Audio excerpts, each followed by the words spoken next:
A big what's up to everybody. Welcome back to the channel. In this video, we are going to be grading every single move that the Philadelphia 76ers made this offseason and seeing how it has panned out for us up to the midway point of this season. I wasn't going to drop this video this week. I was going to do it next week just because my Shaq video is doing numbers. Thank you guys very much for that, by the way. But nah, let's keep the consistency going.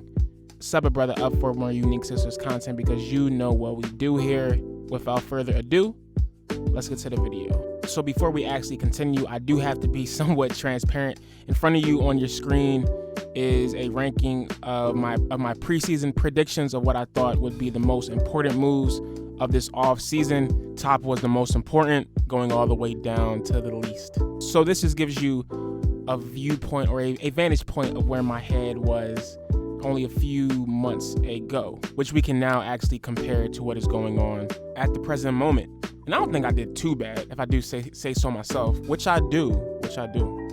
You can make fun of me as we continue. So in no particular order, we're first going to start with our big man backup, Andre Drummond, who signed a one-year, $2.4 million deal with the Sixers. Great value, we might add. Currently, he's averaging 6 points, 8.9 boards in 18 minutes of play. And I would be lying if I said that he wasn't a slight upgrade over Dwight Howard, especially on the offensive end. Mans has been driving to the hoop, and the fact that he doesn't play that many minutes as Embiid is, frying the NBA world right now is a good joint because it gives Drummond time to rest. So when he actually is playing those games, he is fully fresh. And it's very funny because the boy is still clumsy. At least it shows that he tries, and he has some offensive competency.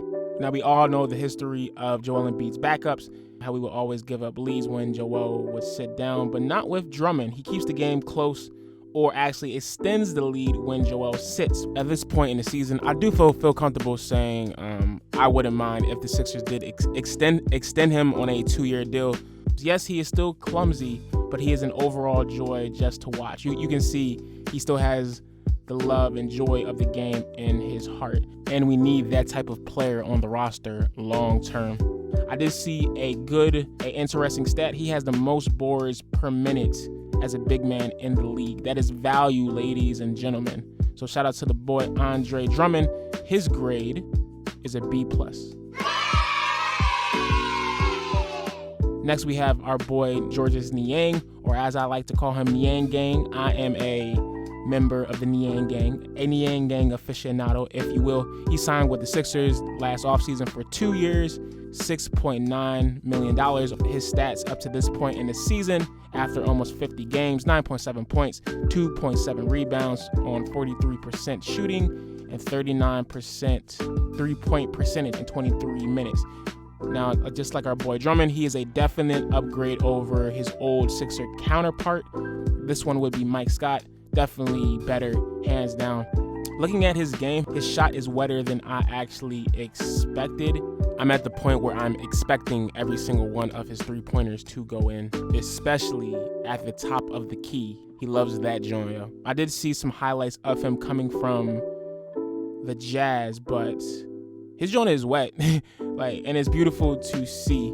I love the fact that he drives, he plays at his own pace, and I think that's why they actually call him the minivan, because he gets it done at his own pace. They're seeing him bulldoze his way, trying to Euro step, but an actual slow Euro step to the paint and get in those joints in is a beauty to see. He brings intensity, heart, and will to the squad, which is something that we have been missing in seasons past. Like this boy just gets it. It's kind of like he's trying to be the heart and soul of the team. He actually gets the whole crowd going. The boy starts fights, little skirmishes with the opponent, and it's very apparent that Glenn trusts him in big moments. You definitely see him on the floor in crunch time. If that doesn't tell you the impact that Niang Gang has, I don't know what else will, my brother and sister. In one sentence, he embodies Philadelphia. A great signing. So up to this point in the season, I would give Niang a B+.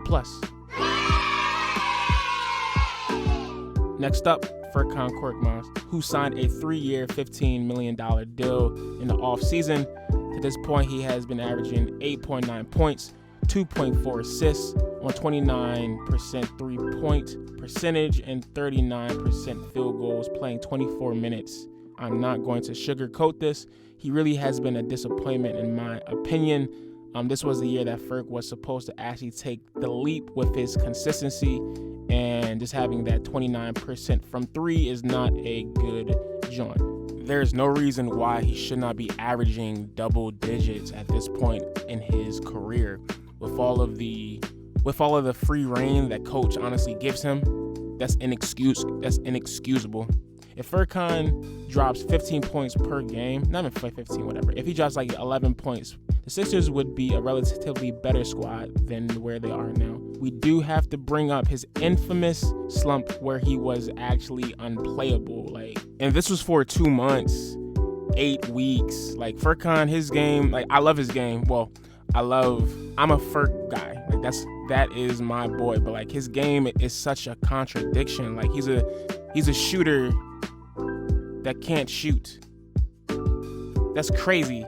When he's on, the man is a flamethrower. I'm not even going to try to sit here and try to, be negative. It does need to be said. His inconsistency is a reason why he hasn't taken that leap. If his shot isn't going in, then he is a liability on the floor. I just can't trust him yet with a large role, which is sad, but it's all good because it's still fun to watch him have PG duties, not going to lie. The ball got some saucy handles, yo. He always loves to do the actual behind the back drive. Furky got some handles.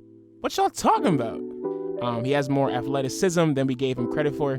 Seeing Air Furk dunk give credit to his paint penetration.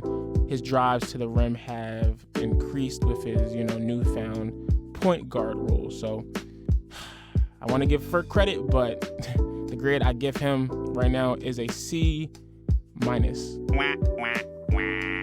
Now we do have to talk about our boy Embiid because he did re-up with the 76ers this offseason. He extended his contract 4 years, $195 million. I already made a video about his dominance this season, so there's nothing really to talk about that much.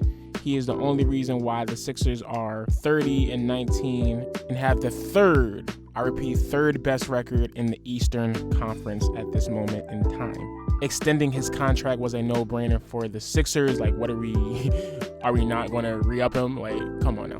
Sending this man good energy and good health for the rest of the season. Fun fact for the haters out there, because I know you're listening. He hasn't sat out much up to this point other than COVID. So knock on wood. Let's hope this boy does his thing. Take us to the playoffs and hopefully get out of the second round. A+, without a doubt. Number 5, next up, Danny Green, who signed a 2-year, $20 million contract. So up to this point, his stats are 6.7 points per game, 1.3 steals, shooting 38% from the three-point line and 41% from field goal. His 1.3 steals is the second highest steal count in his career. So Danny Green is still serviceable to an extent.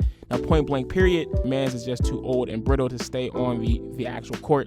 Mans has had about 3 injuries this season, but when he does play, he does bring a lot of things to this team. But you get what you get at this point. This man is 35 years old. I do not expect him to be an offensive juggernaut as he once was. With his $20 million, you are paying for his veteran leadership and presence that keeps the locker room focused, especially during this, tumultuous season. I did make a point that it seems like he's playing the actual meat shield role, he's accepting all of the flack and negativity from the fans. This was mainly apparent during the Tobias Harris incident, where obviously us fans booed Toby for playing very poorly. Danny Green came out on his podcast and made a proclamation that Philadelphia fans need to stop disrespecting players. A lot of the heat got off of Toby because of that Danny Green statement, and subsequently Tobias has been playing better and the heat has died down. You already know this man is living his best life, collecting a check. On offense, he has the green light just to shoot, pull up 3-pointers in transition. I'm not going to say that he doesn't care in the sense of he's playing with like full carte blanche. Like, he got his own podcast, making YouTube bread. Like, this man, he chilling. Danny 3 Rings Green is chilling. He's just here to collect a check. At this point, let Matisse Thybulle start and save Danny 3 Rings for the playoffs, because I do think, having Danny Green in those playoff situations with playoff implications, those dog mentality games, those grit and grind games, his services are going to be much needed. At this point in his career, he is a player coach. So it is what it is. C+.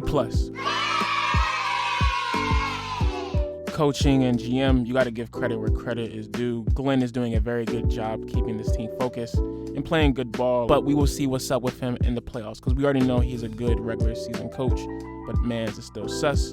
And I can't really give a grade for the front office just because they haven't made any moves. But once again, since the roster is working relatively well, I would lean towards giving them a better grade. But, we'll see.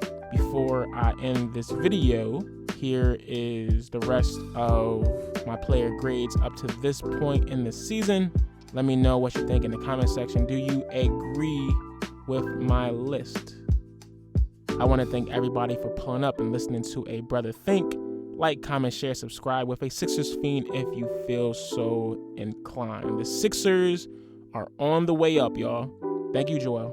As always, them Bulls are mad because the process worked, because we drafted Joel Embiid. My name is Cain, and I will see you next time. Peace.